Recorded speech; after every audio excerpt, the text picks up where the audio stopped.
Skal jeg fortælle lidt om mig selv? Ja, jeg hedder Birte, og jeg er læge, og jeg har været læge i 10 år. Og kender Sofie. Ja. Okay, jeg vil spørge dig om, hvad de ved om bulimi.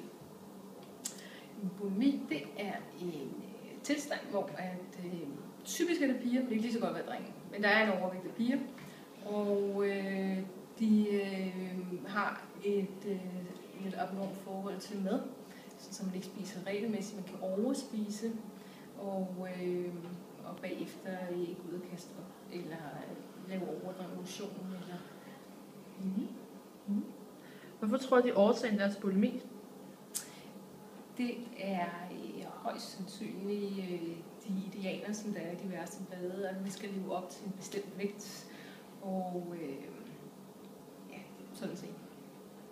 Det er et produkt af samfundet jo, at der er nogle bestemte idealer, om man så får bulimi, eller man får anoreksi, eller man skal ud og have noget botox, eller man skal have en fedtsugning, eller der er mange måder at prøve at opnå det der ideal på. Hvad kan man gøre for at helbrede det? Det man gør i dag, det er, at man laver noget terapi, og noget, hvor der tit og ofte bliver kommet en psykolog på, som laver nogle særlige terapiformer, og på den måde ligesom arbejder med sig selv, og så får det bedre med sit eget kropsideal, så man ikke har behov for de her ekstreme situationer. Hvad synes du, at vi venner, veninder eller forældre kan gøre for at hjælpe de personer?